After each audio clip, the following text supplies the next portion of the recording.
If you haven't heard, Utah is growing, and growing fast. Like the population is expected to double by 2050 fast. Whoa, really? So that means in less than 3 decades, Utah's going to be made up of a whole 6 million people? Yup. Nutty. What the heck does that mean for our politics? I'm Sage Miller. And I'm Sean Higgins. This week on State Street, does a growing Utah mean it's destined to go blue? Or some shade of purple? Voters we talk to certainly think so. And some Democratic Party insiders really hope so. They're hard at work to make that a reality. Plus, it wouldn't be the first time a red state in the West flipped blue. So what can Utah learn from the curious case of Colorado?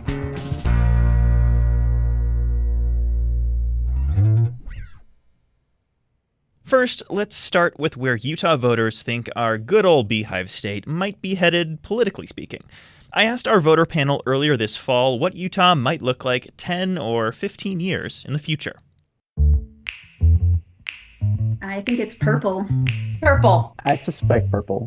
Purple. And I'm thrilled about that because I'm a centrist and I am excited. I think that kind of meeting in the middle and pragmatism offers a lot of hope. We're going to get all voices to the table.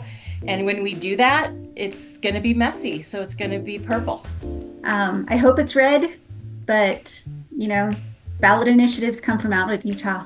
And there's a lot of direct democracy that could change our situation. The state's growing. People are coming in from out of state. But even if they weren't, a new generation of people, the young people you talk to, they tend to be more inclined to be away from both major parties. I think we're on the verge of a realignment or something different. That was Bridgette Weir, Kimberly Wagner, Randy Miguel, and Nikki Brammer.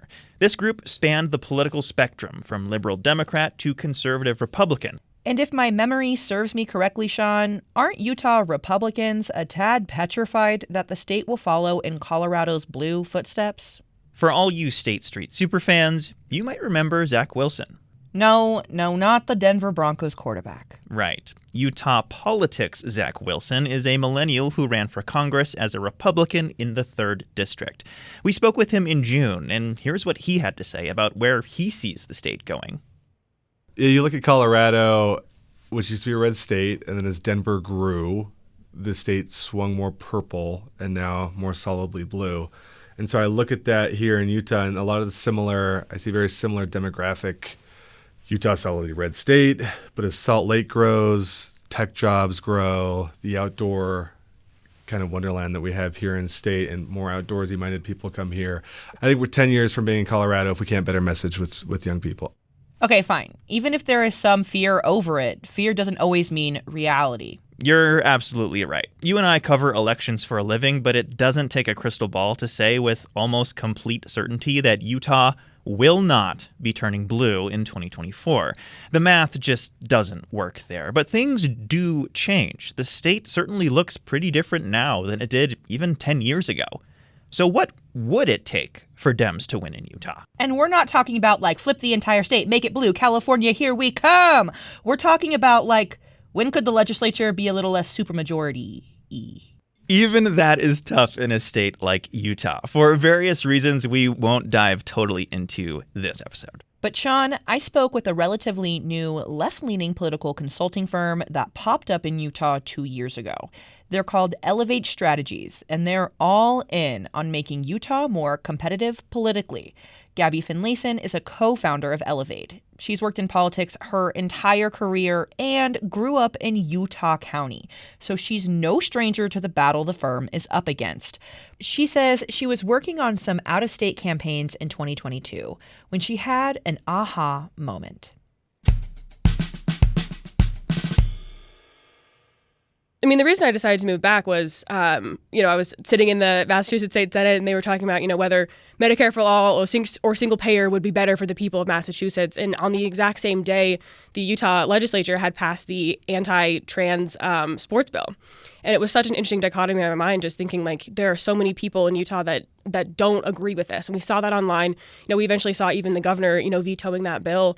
Utahns aren't into this whole, the very divisive, crude kind of politics that we've seen out of the Republican Party. And even the rumblings of having Evan McMullen run as an independent and kind of seeing how people were really interested in something that wasn't the Republican Party.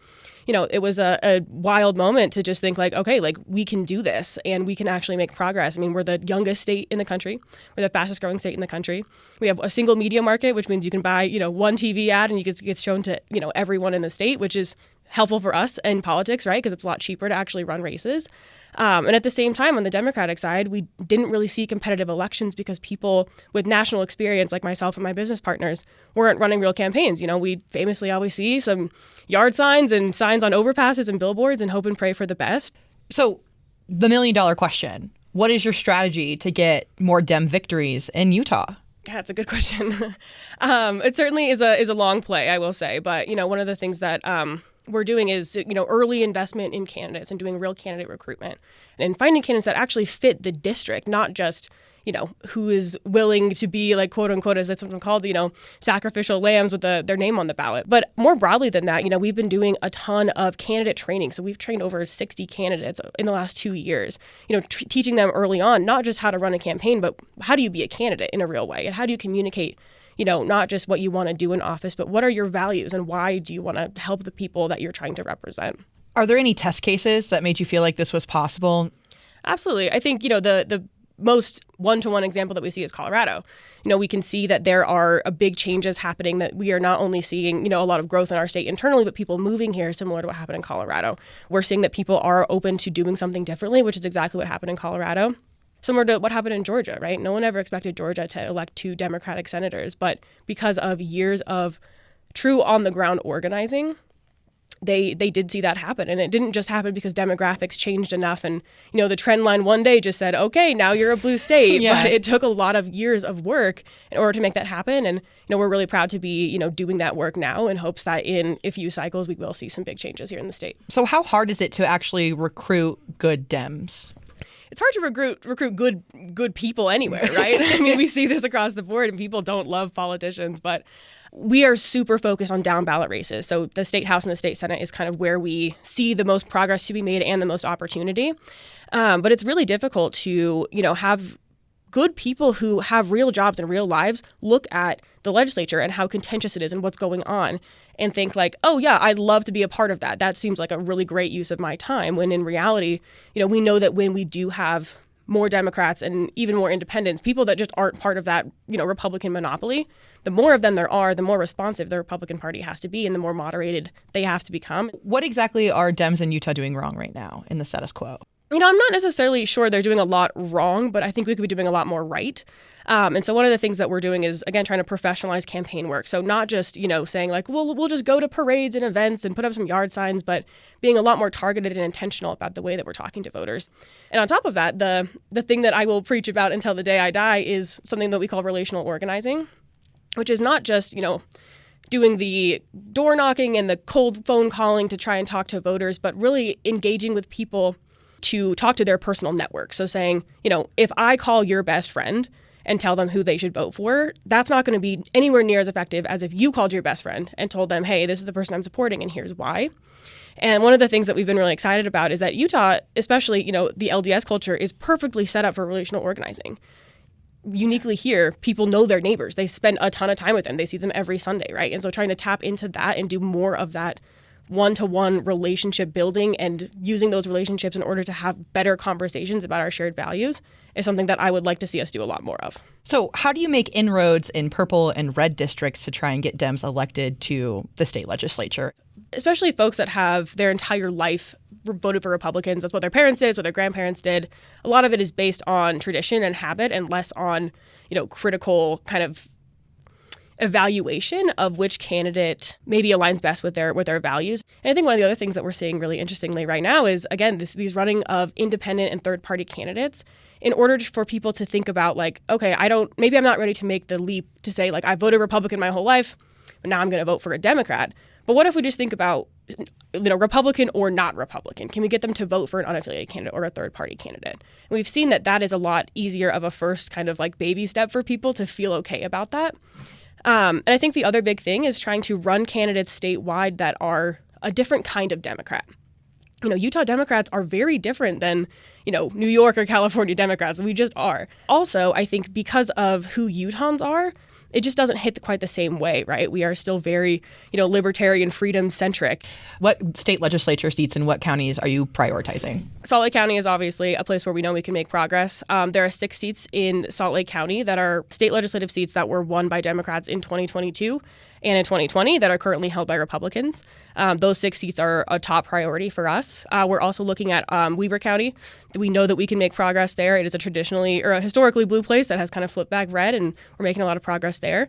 Davis County, of course, is always a really interesting conversation for us. And then, my dark horse being from Utah County, I really think we can make a lot more progress in Utah County. What is your end goal? Flip Utah blue, have it be purple, make it more competitive? Like, what is it? What's the goal? Yeah, I think, the end goal for our company is to break the supermajority in both the House and the Senate. Breaking up that political monopoly is going to be better for people. We often, joke that we're building a coalition of the willing to, create a moderate governing majority, because that's what the people of the state of Utah deserve. They don't want the government constantly overstepping and having to sit in every legislative session thinking, what is the legislature going to do to me next? We should get to a place where we have moderate Republicans, independents, third-party candidates if needed, and Democrats that are doing the work to actually make people's lives better instead of having to rely on the supermajority to maybe hopefully do the right thing this time. And how long do you think it's going to take? We hope about 8 years. Yeah, before the next redistricting cycle is kind of our end goal here. That was Gabby Finlayson, co-founder of Elevate Strategies, a left-leaning political consulting firm in Utah. We're going to take a quick break. When we're back, what happened in Colorado? And could something similar be in store for Utah?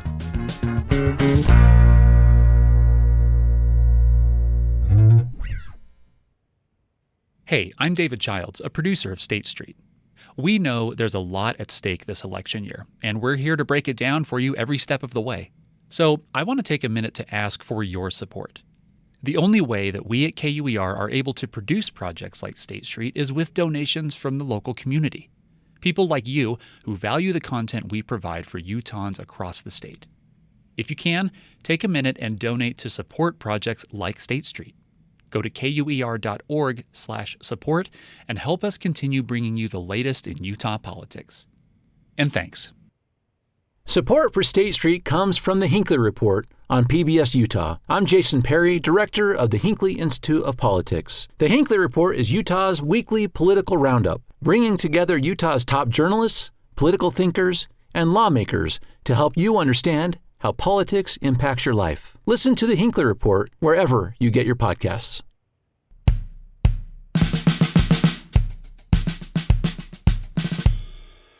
Welcome back to State Street. I'm Sean Higgins. And I'm Sage Miller. We just heard from Gabby Finlayson. Her political consulting firm has an ambitious 8-year plan to make Utah more politically competitive. And their strategy, as they see it, candidate quality, recruitment, and investment into those races to change the political tides. Sean, did you catch the state they were looking at as an example of what to do to move the needle? Sure did. They are quite literally taking a page out of Colorado's book. Exactly. Colorado was primarily Republican for decades. That was until 2004, when the state saw a huge shift to the left. Democrats won up and down the ballot that year, and people were like, WTF is happening in Colorado? Well, to learn a little more about just what went down in the Centennial State 20 years ago, I turned to Rob Whitwer. He served as a Republican in the Colorado legislature from 2005 to 2009. In 2010, he wrote a book called The Blueprint: How the Democrats Won Colorado and Why Republicans Everywhere Should Care. He told me what it was like serving during this huge shift in Colorado politics. Well, there's no question there's been a major demographic shift in Colorado in the last 20 years. However, this was on the very front end of that. So demographics alone don't explain the change in 2004. I think there's a pretty strong case to be made that if 2004 hadn't have changed the way it did, that change would have happened eventually just by virtue of the in-migration of new people into Colorado who were very, very heavily on the blue team. But at the time, in 2004, the real forcing mechanism for this change was campaign finance reform. Both at the federal level and critically here at the state level, campaign finance reform was passed by the voters of Colorado. And what it did was kill political parties. Historically, political parties had been the mechanism of campaign infrastructure, the blocking and tackling, spending money, running television advertisements, supporting targeted candidates, canvassing, polling, issue generation, issue promotion, all of that kind of thing. After campaign finance reform, political parties couldn't do any of that. And so very quickly, Democrats recognized the vacuum that was created by campaign finance reform.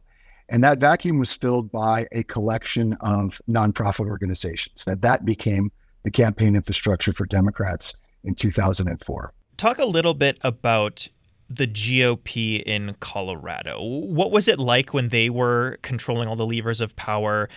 What did Republicans in Colorado care about? What were their central issues? Historically, Colorado has been I'd say a libertarian-leaning purple state. In the era that I grew up in the 70s through the 2000s, Colorado elected Republicans and Democrats. At the state level and at the local level, it tended more overwhelmingly to be Republicans. So the state legislature was strongly Republican. And so it was a balanced state. But I would say more than anything, there was a libertarian lean, both to the Democrats and the Republicans, very much a live and let live mentality. Starting in the mid-90s, the Republican Party became much more focused on social issues. And that, I think, led to a backlash at the polls to some degrees. I get a lot of feedback on the book that, well, the story of the blueprint is the story of a group of Democratic donors buying the state of Colorado. And, that's not the takeaway that I have. The takeaway that I have is that it was a combination of factors. One of those factors was the fact that the Republican Party grew progressively out of step with the voters of Colorado. And at the same time, you had a structural change, which was campaign finance reform. And Democrats recognized that and were able to replace and replicate the political infrastructure that parties used to serve. And the rightward drift of the Republican Party created a messaging opportunity for those new entities to capitalize on. Republicans have such a firm grip on politics here in Utah. You really hear from political insiders that in the Utah GOP, there's really three parties. There's kind of the MAGA crowd, there's the more traditional, loyal Republican voter, and then there's this third bucket of people who are kind of persuadable by maybe an independent candidate or an unaffiliated candidate. Do you think that particular makeup of having these three strains of a dominant party, does that make it easier or harder for big political changes to happen? The blueprint story is about what happened in the early 2000s in Colorado, but I think there's a strong case to be made that there were some preconditions that happened in the 1990s that really accelerated the change.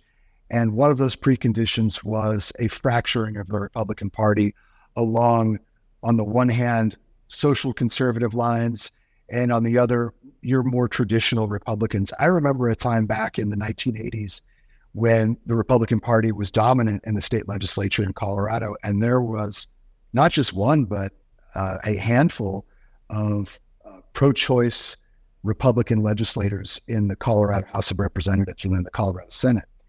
That in the 1990s, it no longer became possible for a Republican to hold certain views and make it through a primary. So the party really narrowed its set of issues that one could hold and still make it through a primary and find themselves on a general election ballot.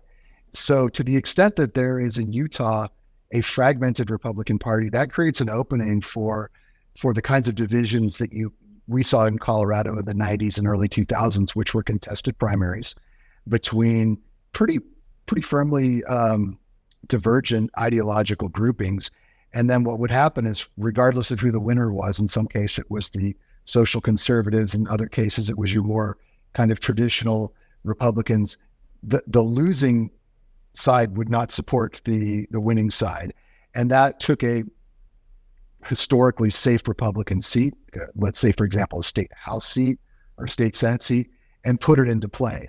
And if the Democrats could come to that race with a good candidate, if they selected a good candidate who was talking about issues that were resonant with the voters, and at the same time, they brought to the table stronger infrastructure, better blocking and tackling on the campaign side, that seat would flip. And we saw that story replicate itself over and over and over again, especially in the early 2000s.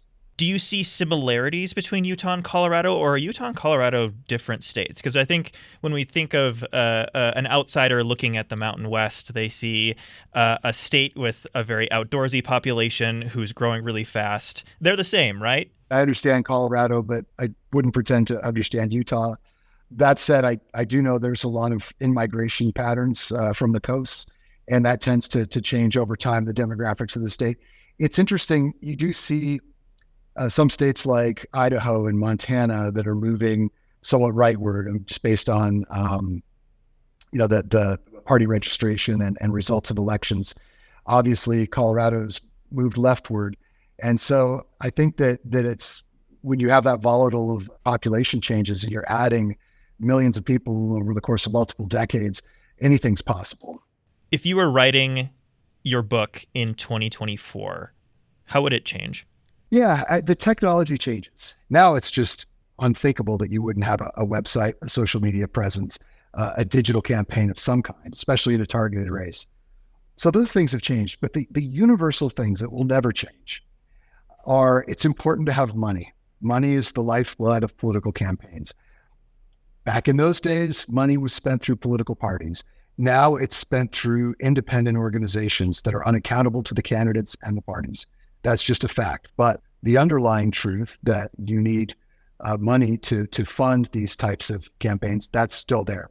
Another underlying truth is candidate quality. You have to have good candidates. The candidates have to be representative of the district they're running to serve.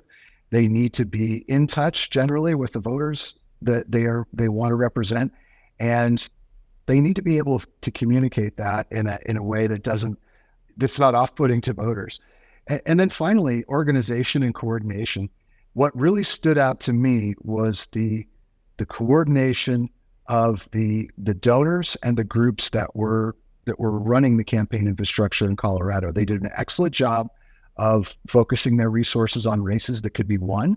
They weren't spending money on vanity projects or races that were long shots. It was a very businesslike and analytical approach to how we spend money, how we coordinate our efforts, avoiding redundancy. That's another truth that will never change, no matter how the technology changes. Well, Rob Witwer, thank you so much for joining State Street. We appreciate your insight. My pleasure. Thanks for having me. That was former Colorado State Representative and author Rob Witwer.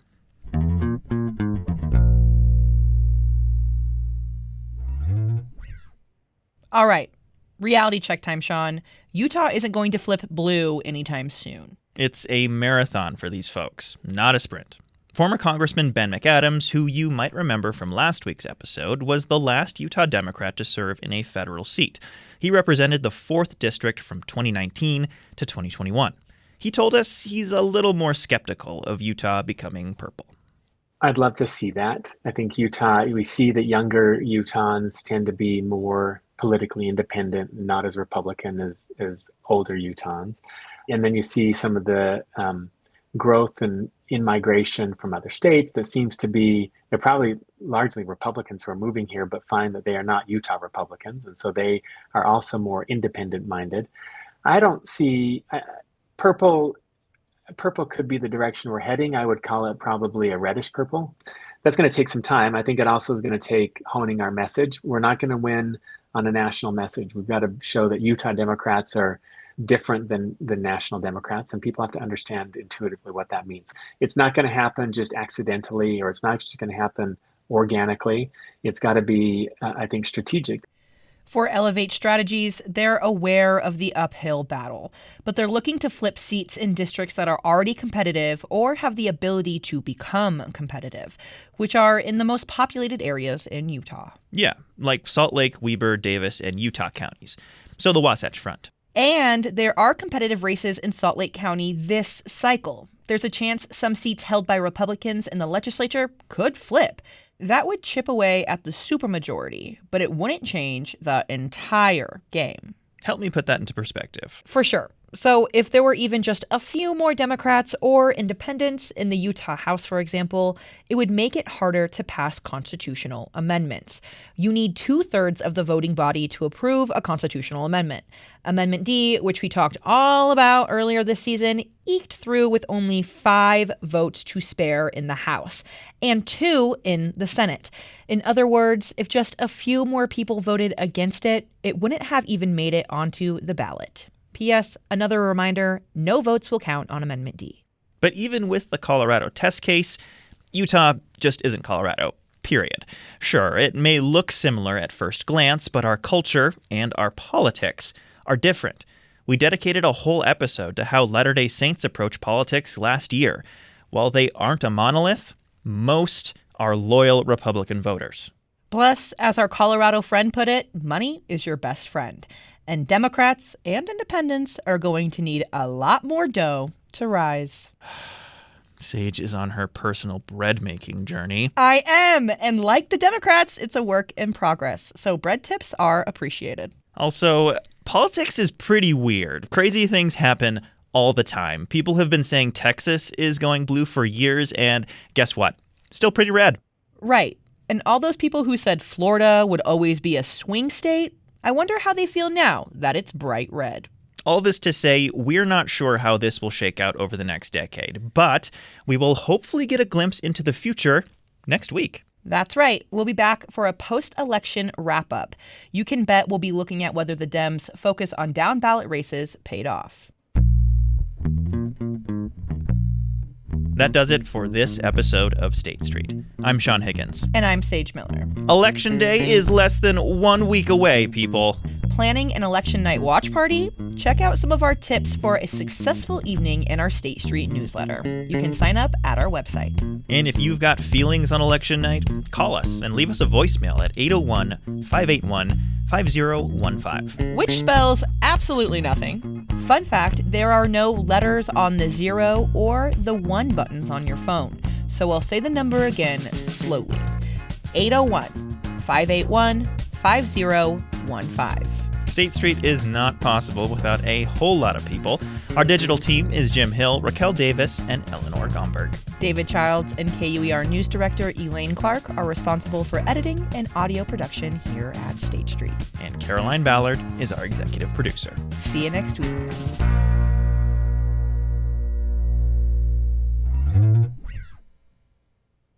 Democrats won up and down the ballot that year, and people were like, whoa. You almost said it. I did. That stopped myself. From KUER.